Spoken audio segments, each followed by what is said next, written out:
Giant Warriors, welcome to an academy. Let's crack defense exams. I am Rohit Thakur. I welcome you all to this very important session. भाई geography का concept जो है revision हम start करेंगे. Everyone start joining the class. बहुत ही ज्यादा important आप लोगों के लिए क्लास है. जो भी भाई पहली बार चैनल पे आए हो, चैनल को सब्सक्राइब कर दो, शेयर कर दो अपने फ्रेंड के साथ, so that they can also join with us. बहुत ही ज्यादा इंपॉर्टेंट ये सेशंस आप लोगों के लिए है.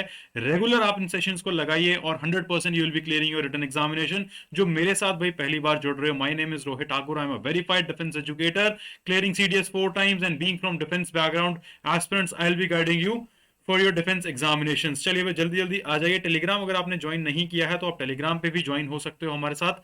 Wifi Shaurya army government, this is the Telegram channels name जिसको आपको ज्वाइन करना है. आपको पीडीएफ और डाउट्स भी जो है आप यहाँ पे पूछ सकते हो. This is the practice batch जो आपका रेगुलर बेसिस पे चला हुआ है. बहुत ही इंपॉर्टेंट है आप लोगों के लिए इस बैच को लगाना. एफकैट और सीडीएस स्पेशली ओटीए के लिए बहुत ज्यादा बेनिफिशियल है. आईएमए, एएफए, आईएनए के लिए तो बेनिफिशियल है ही है. तो आपको रेगुलरली इन क्लासेस को लगाना है if you are serious in your preparation.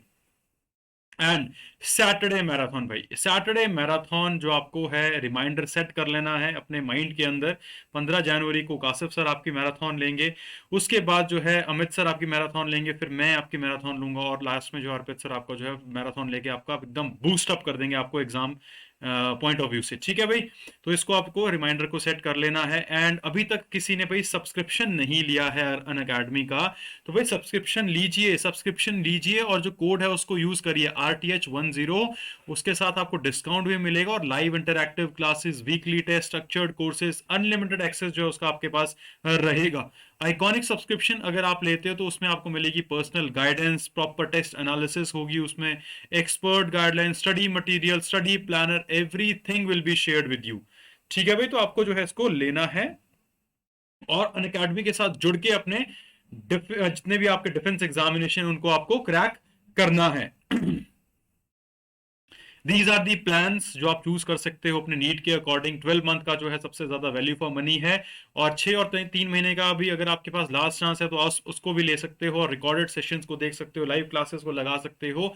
1 महीने का भी आप ट्रायल बेसिस के ऊपर जो है ले सकते हो. और स्टार्टिंग से अगर प्रिपरेशन करना चाहते हो, पहले साल से प्रिपरेशन करना चाहते हो, तो 24 महीने का प्लान जो है आप लोगों के लिए सबसे ज्यादा सुटेबल है. जो कोड आपको यूज करना है that is RTH10, universal code है, हर कैटेगरी में काम करेगा. आप बैंकिंग की तैयारी कर रहे हो, एसएससी, रेलवे, यूपीएससी, सीए, किसी भी चीज की आप प्रिपरेशन कर रहे हो, हर जगह जो है ये काम करेगा, आपको डिस्काउंट दिलाएगा. तो अपने फ्रेंड के साथ भी आप जो है इसको शेयर कर सकते हो. चलिए let's start with the revision. आज जो है, इसलिए पिछली क्लास हमने अर्थ की लेयर्स की बात करी थी, crust, mental, upper mantle, lower mental, inner core, outer core के बारे में डिस्कस किया था. आज जो है हम फिजिकल ज्योग्राफी के बारे में अर्थ की एटमॉस्फेरिक लेयर्स के बारे में जो है बात करेंगे. बेसिकली एटमॉस्फेयर होता क्या है सबको पता है भाई. एटमॉस्फेयर बेसिकली क्या होता है, जितनी भी एयर सराउंडिंग है अर्थ में उसके अंदर जितनी भी एयर्स आती है, they are basically the atmosphere.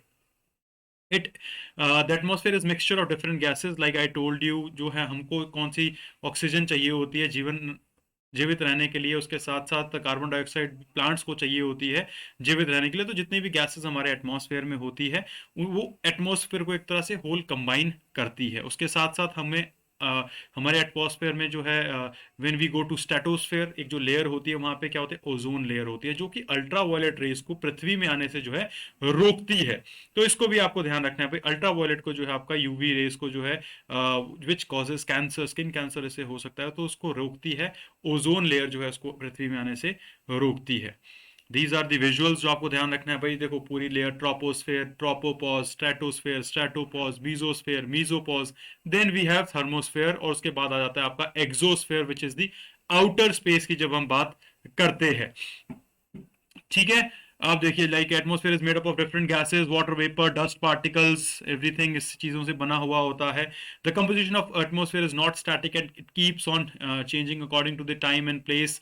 तो किस टाइम पे किस प्लेस में जो है ऑब्वियसली गैसेस का जो है देयर इज नो स्पेसिफिक कि भाई इतनी मात्रा में ही ये गैस जो है इस पर्टिकुलर जगह में पाई जाएगी, वो चेंज होता रहता है.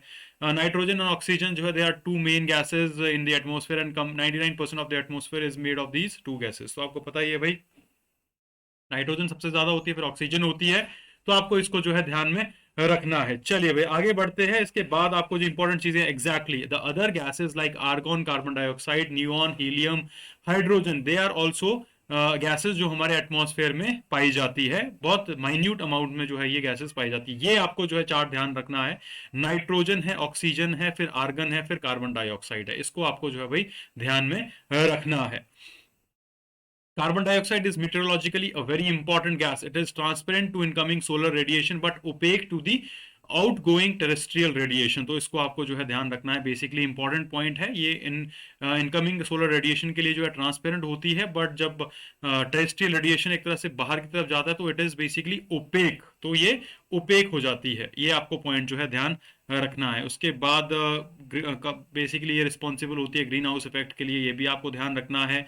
Ozone is another important component of atmosphere found mainly between 10 to 50 kilometres above the earth surface, जो मैंने आपको बताया। तो 10 किलोमीटर से 50 किलोमीटर का जो एरिया होता है हवा में, जब हम बात करें इस लेयर से ऊपर की तरफ बात करें, तो वहाँ पे ओजोन गैस जो है, ओजोन लेयर बेसिकली होती है, जो कि क्या करती है, एब्जॉर्ब कर लेती है अल्ट्रा वायलेट रेज को radiating from the sun and prevents them from reaching the earth surface. ये आपको ध्यान रखना है, ठीक है। अब भाई वाटर वेपर्स भी हमारे ऑब्वियसली एटमॉस्फेयर में प्रेजेंट होते हैं। Gases form the water present in the atmosphere which are known as water vapours. Water vapours जो है आपको ध्यान रखना है, amount of water vapour decreases with the altitude. जैसे जैसे ऑल्टीट्यूड डिक्रीज होता रहता है, ऑल्टीट्यूड बेसिकली इंक्रीज होता है। जैसे हम ऑल्टीट्यूड इंक्रीज होने का मतलब ये है, जैसे हम हाई एल्टीट्यूड एरिया में जाते हैं, जैसे एक हमारा just will take example Rajasthan हो गया, लोअर ऑल्टीट्यूड, शिमला, कश्मीर में जैसे जैसे हम ऊपर जाते रहते हैं तो आपका जो है वाटर वेपर जो है डिक्रीज होता रहता है। इस चीज़ को आपको ध्यान रखना है। जैसे इक्वेटर के रीजन में ज़्यादा वाटर वेपर्स होंगे, और पोलर रीजन की जब हम बात करें, जैसे साउथ पोल, नॉर्थ पोल की जब बात करें, पोलर रीजन्स में जो है आपका वाटर वेपर रिड्यूस हो जाता है। इसको आपको ध्यान में रखना है। डस्ट पार्टिकल्स भी हमारे एटमॉस्फेयर में होते हैं। These particles are found in the form of sand, smoke, soot, oceanic salt, ash, grains वगैरह। जितने भी एटमॉस्फेयर में डस्ट पार्टिकल्स होते हैं, ये भी हमारे एटमॉस्फेयर का ही हिस्सा है। इसको आपको ध्यान में रखना है। अब आ जाती है हमारी लेयर्स, जो आपको ध्यान रखनी है भाई। ट्रोपोस्फेयर है, तो ट्रोपोस्फेयर जहाँ खत्म होती है वहाँ उसको बोलते हैं ट्रोपोपॉज। फिर उसके बाद स्ट्रेटोस्फेयर स्टार्ट हो जाती है। स्ट्रेटोस्फेयर जहाँ खत्म होती है, और मीजोस्फेयर का जो बीच का हिस्सा है उसको हम बोलते हैं स्ट्रेटोपॉज। फिर मीजोस्फेयर स्टार्ट हो जाती है, फिर आती है मीजोपॉज, फिर थर्मोस्फेयर स्टार्ट हो जाता है, फिर लास्ट में जाके आता है एक्सोस्फेयर, आउटर स्पेस की जब बात आती है। एक इंपॉर्टेंट चीज जो आपको ध्यान है, थर्मोस्फेयर का ही एक तरह से उसको आयोनोस्फेयर भी बोला जाता है, जहाँ पे आयंस, रेडियो वेव, सिग्नल्स वगैरह जो है, एवरीथिंग इज प्रेजेंट देयर। ये कुछ इंपॉर्टेंट जो आपको ध्यान रखना है भाई। ट्रोपोस्फेयर देखिए, 0 to 18 किलोमीटर जो है बेसिकली ये होती है, और फिर स्ट्रेटोस्फेयर स्टार्ट हो जाती है। देखो भाई, अब आपको क्या ध्यान रखना है, जैसे जैसे हम एक 100-150 मीटर हवा में जाते रहते हैं, टेम्परेचर जो है डिक्रीज होता रहता है। तो जैसे जैसे हम हाइट पकड़ते जाते हैं, टेम्परेचर जो है डिक्रीज होता रहता है। इसको आपको ध्यान में रखना है। अब देखिए भाई, it is the top most या फिर lower most layer of the atmosphere. जब नीचे से बात करें तो लोअर मोस्ट लेयर है, आपको इसको ध्यान रखना है। The height of this layer is approximately 18 kilometres on the equator and 8 kilometre on the poles. तो पोलर रीजन के पास जो है ये बेसिकली आपको ध्यान रखना है कितना होता है। पोलर रीजन के पास 8 किलोमीटर हाइट में होती है, और इक्वेटर के पास से देखा जाए तो 18 किलोमीटर जो है ये हाइट में ये लेयर जो है रहती है। The thickness of troposphere is greatest at the equator because heat is transported to greater heights by strong convectional currents. अब ट्रोपोस्फेयर जो है बहुत बहुत dust particles, water vapours, everything is contained in the troposphere. जितने भी atmospheric weather changes वगैरह जो होते हैं ट्रोपोस्फेयर में ही होते हैं। इसको भी आपको ध्यान में रखना है। और ये जो है यहाँ पे क्या है, air never remain static here. तो इसमें एयर जो है स्टैटिक कभी भी नहीं होती है, चेंज होती रहती है एयर। तो आपको ध्यान रखना है, this is also known as the changing sphere भी जो है इसको बोला जाता है। और जैसे जैसे हम 165 मीटर हवा में जाते रहते हैं तो 1 डिग्री टेम्परेचर जो है कम होता रहता है। फिर अप्रॉक्सीमेटली हम 300 मीटर, 350 मीटर ऊपर चलेंगे तो 2 डिग्री टेम्परेचर जो है कम हो जाएगा। तो ऐसे ऐसे जब ऊपर जाते रहते हैं तो आपका टेम्परेचर जो है काफ़ी ज़्यादा लो होता रहता है। उसी तरीके से जब हम ट्रोपोपॉज पे पहुंचते हैं, जहां ट्रोपोस्फेयर खत्म होने वाला होता है, वहां पे इक्वेटोरियल रीजन की बात अगर हम करें, इक्वेटर के ऊपर की जो बात करें, तो वहां पे टेम्परेचर हो जाता है -80 डिग्री तक चले जाता है। और इक्वेट नॉर्थ पोल और साउथ पोल की बात करें तो -45 डिग्री तक जो है टेम्परेचर ट्रोपोपॉज में रहता है। ठीक है, इसको आपको ध्यान रखना है। ट्रोपोपॉज बेसिकली क्या होता है, बाउंड्री होती है ट्रोपोस्फेयर और स्ट्रेटोस्फेयर के बीच में, और यहाँ पे जो है कांस्टेंट टेम्परेचर रहता है। इसको आपको ध्यान में रखना है। अब जैसे यहाँ पे आप देख सकते हो, ट्रोपोस्फेयर है, ट्रोपोपॉज है, tropopause much lower in colder air masses, ठीक है। ट्रोपोपॉज जो होता है, एयर मास जहाँ पे ठंडा होता है वहाँ पे थोड़ा कम प्रेजेंट होती है, जहाँ पे वार्मर एयर मास होता है तो वहाँ ये जो है ज़्यादा प्रेजेंट होता है। इसको भी आपको ध्यान में रखना है, ठीक है। अब देखिए, अब आ जाती है स्ट्रेटोस्फेयर। स्ट्रेटोस्फेयर में फाइटर जेट्स वगैरह उड़ते हैं, इसको आपको ध्यान में रखना है। ओजोन जो लेयर होती है यहीं पे प्रेजेंट होती है, ये भी आपको ध्यान रखना है। तो हर लेयर की जो इंपॉर्टेंट स्पेसिफिकेशंस हैं उनके बारे में तो आपको पता होना ही चाहिए। It extends up to height in 50 kilometers. The temperature remains almost the same in lower part of this layer up to the height of 20 kilometers. After this, the temperature increases slowly with increase in the height. The temperature increases due to the presence of ozone gas in upper part of this layer. Weather related incident do not take place in this. तो weather related मैंने आपको कहाँ बताया, troposphere में होते हैं, stratosphere में नहीं होते हैं, इसको आपको ध्यान रखना है। और जो अपर लिमिट होती है उसको हम क्या बोलेंगे, स्ट्रेटोपॉज जो है हम उसको बोलते हैं। नेक्स्ट आता है, one important feature of stratosphere is that it contains a layer of ozone gases. The relative thickness of ozone gas is measured in Dobson unit में जो है उसके thickness को जो basically measure किया जाता है, जो ozone layer की thickness होती है उसको measure किया जाता है Dobson unit में। आपको ध्यान रखना है इस चीज को। और बता दिया मैंने आपको, ओजोन जो है बेसिकली क्या करती है, अल्ट्रावायलेट रेज को प्रिवेंट करती है। कहाँ पे मौजूद होती है, 10 से 50 किलोमीटर तक जो है आपके स्ट्रेटोस्फेयर में ये मौजूद होती है, इसको आपको ध्यान में रखना है। उसको ओजोनोस्फेयर भी बोला जाता है। ऑल्टीट्यूड इसका 10 से 50 किलोमीटर, मतलब 30 से 60 किलोमीटर भी आप अप्रोक्सीमेटली इसको लेके चल सकते हो।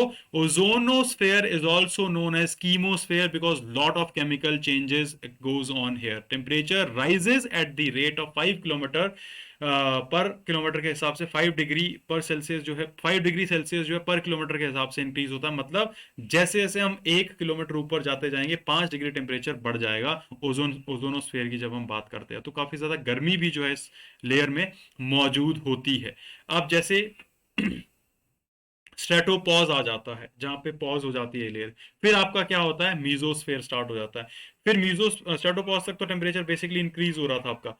मीजोस्फेयर जो आपको ध्यान रखना भाई, मीजोस्फेयर में क्या होता है, टेम्परेचर कम होने लग जाता है। It is the third layer of atmosphere spreading over the stratosphere. It extends up to the height of 80 kilometres.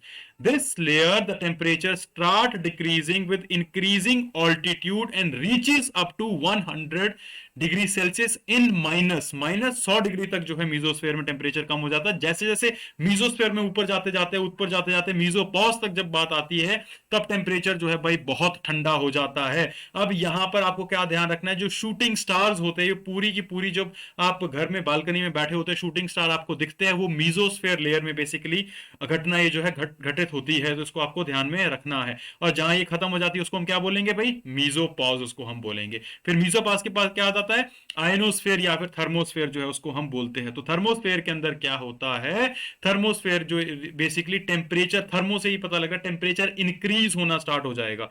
Temperature increase होने लग जाता है और यहां पर जो है इसकी रेंज अगर हम देखें तो 80 से 400 किलोमीटर तक जो ये रेंज हवा में जो है मौजूद होती है। अब यहां पे जितने भी आपकी सैटेलाइट सिग्नल्स होते हैं, रेडियो सिग्नल्स होते हैं, एवरीथिंग इज प्रेजेंट हेयर। और international space station and satellite orbit in this layer. Satellite orbit करती है वो भी यहीं पे ऑर्बिट करती है। उसके साथ साथ जो है आपको ध्यान रखना है, इंटरनेशनल स्पेस स्टेशन भी थर्मोस्फेयर के अंदर ही होता है। और जो मैंने आपको ऑरोरा बोरियलस और ऑरोरा ऑस्ट्रेलिस के बारे में बताया था, वो भी थर्मोस्फेयर में ही कॉज होता है, जब सनलाइट के जो मॉलिक्यूल्स होते हैं अर्थ के एटमोस्फेयर में आके ट्रैप हो जाते हैं, बहुत ही अच्छी लाइटिंग जो है उससे विजिबल होती है, वो घटना भी आपकी कहाँ होती है, थर्मोस्फेयर के अंदर होती है। ठीक है, आयोनोस्फेयर भी इसी को बोलते हैं। तो layer is characterised by ionisation of atoms, जो आपको ध्यान रखना है, एग्जाम में पूछा जा चुका है। उसके बाद आपको ध्यान रखना है, because of the electric charge radio wave transmitted from the earth are reflected back to the earth by this layer. ये भी आपको जो है ध्यान रखना है। Temperature again start increasing with the height, वो ऑब्वियसली थर्मोस्फेयर है तो टेम्परेचर इंक्रीज होने आपका लग जाता है। देन कम्स योर एक्सोस्फेयर, जो आउटर स्पेस एक तरह से जिसको बोला जाता है, अपर मोस्ट जो लेयर होती है एक्सोस्फेयर उसको बोलते हैं हम। वो बेसिकली आपका क्या होता है, आउटर स्पेस की जो है इसमें बात होती है।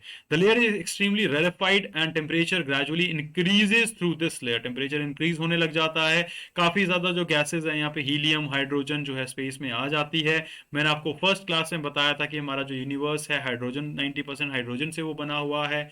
ठीक है, इस चीज को आपको ध्यान में रखना है। Temperature gradually increases through this layer as it is expose to different direct sunlight के पास बिल्कुल आ जाता है, तो जो टेम्परेचर है काफी ज्यादा इंक्रीज हो जाता है। The layer coincide with the space, यही लेयर जो है आपका आउटर स्फीयर के साथ जो है कोइंसाइड करती है, इसको भी आपको जो है ध्यान रखना है। ठीक है भाई। Speed of sound follows the temperature profile, अब इसको भी आपको ध्यान रखना है। बेसिकली जो स्पीड होती है साउंड की, this is because the speed of sound is directly proportional to temperature as we move away from the earth. जैसे जैसे हम अर्थ से ऊपर की तरफ जाते जाते हैं, जो स्पीड ऑफ साउंड होती है that is directly proportional to the temperature, इसको आपको ध्यान में रखना है। क्लियर सबको, everyone? Any doubts if you have, please ask everyone. Then we'll be ending this session and I'll be getting back to your comments. बहुत ज़्यादा important ये क्लास थी। लेयर्स आपने आज हमने पूरी पढ़ी। ठीक है, बेसिकली एटमॉस्फेयर के अंदर क्या क्या चीज़ें होती है, एटमॉस्फेयर के अंदर गैसेस कौन कौन सी होती है, सबसे ज़्यादा gas nitrogen, then we have oxygen जो आपको ध्यान रखना है। उसके बाद वाटर वेपर्स होते हैं, डस्ट पार्टिकल्स होते हैं, then we have different layers जिसकी हमने बात करनी है। ट्रोपोस्फेयर होता है, फिर ट्रोपोपॉज आता है जहाँ वो खत्म होती है, फिर आपका स्ट्रेटोस्फेयर स्टार्ट होता है, स्ट्रेटोपॉज आता है, फिर आपका जो है मीजोस्फेयर स्टार्ट होता है, मीजोपॉज आता है, फिर आपका थर्मोस्फेयर या आइनोस्फेयर स्टार्ट होता है, और लास्ट में जाके आपका क्या आ जाता है, एग्जोस्फेयर, जो आउटर स्पेस के साथ मैच करती है। तो ये जो है आपका टारगेट बैच बहुत इंपॉर्टेंट है, इसको लगाते रहिए और you will B revising every concept for the defence examination point of view. और सैटरडे मैराथन का तो यहाँ पर जो है आपको रिमाइंडर डाल देना है। कासिफ सर का 15 तारीख को, 22 तारीख को अमित सर का, 29 तारीख को मेरा, बायोलॉजी और ज्योग्राफी के तगड़े मॉक टेस्ट होंगे, क्वेश्चंस जो आप लोगों के लिए लेके आऊंगा उस मॉक टेस्ट में। और अर्पित सर का जो है 5 तारीख को आपको जो है मॉक लगाना है। और प्लीज जिन्होंने अभी तक भाई सब्सक्राइब नहीं किया है, प्लस सब्सक्रिप्शन नहीं लिया है, ले लो, बहुत बेनिफिट होगा। अब नहीं लोगे तो कब लोगे, अब बहुत कम टाइम रह गया आपके एग्जामिनेशन पॉइंट ऑफ व्यू से। ठीक है, बहुत ही ज्यादा कम टाइम रह गया है, ले लीजिए। अब बेसिकली 10 अप्रैल को आपका एग्जाम है, तो आपके पास 2.5 महीने के करीब बचे हुए हैं, 2.5 महीने से थोड़ा सा ज्यादा टाइम आपके पास है। ठीक है, मार्च हो गया आपके पास, then we have you have February, थोड़ा बहुत आपके पास जनवरी है, तो यू अप्रॉक्सीमेटली 80 to 85 डेज आपके पास बचे हैं। इन दिनों में अगर आपने प्रिपरेशन नहीं करी तो प्रिपरेशन करना छोड़ दो। Start the mock test, start the classes, जो टारगेट बैच हमारा है, स्पेशल क्लासेस में आप लोगों के लिए बैक टू बैक क्लासेस आ रही है, लगाइए। और सब्सक्रिप्शन लेंगे अगर आप, तो आप जो है बहुत ज़्यादा फायदे में रहेंगे, आप क्रिस्टल क्लियर हो जाएंगे, पूरे डाउट्स आपके जो है सॉल्व हो जाएंगे। Because you will be getting live interactive classes, weekly test, structured courses, unlimited access जो है आपको मिलता है उसका। उसके साथ साथ अगर आप आइकॉनिक लेते हैं तो आपको मिलती है personal guidance with me and other top educators, test analysis, expert guideline, study material, study planner, everything is given to you. These are the plans you can go ahead with। जिनका last chance है भाई 3 महीने का भी आप ले सकते हो प्लान, और जिनका इस साल में लास्ट चांस है सितंबर में, तो आप 6 महीने का प्लान भी ले सकते हो। जिनके पास अगले साल तक चांसेस है, अगले साल का फर्स्ट चांस तक, क्या भाई go ahead with 12 month subscription plan. और जिनके पास फर्स्ट ईयर में रह के जिनके पास चांसेस अभी एलिजिबल नहीं है, गो विद 24 मंथ सब्सक्रिप्शन, बहुत ज़्यादा बेनिफिशियल होगा आप लोगों के लिए। ठीक है, ट्रायल बेसिस पे आप 1 महीने का पैक भी यूज कर सकते हो। जो कोड आपको यूज करना है दैट इज RTH10। चलिए, thank you so much everyone, it was nice class with you all. And please share the link with your friends अगर आपको क्लास सही लगी है। Till the time guys, take care, do subscribe to the channel and do not forget to press the bell icon so that you get latest update about every live class on this channel. जय Hind aspirants.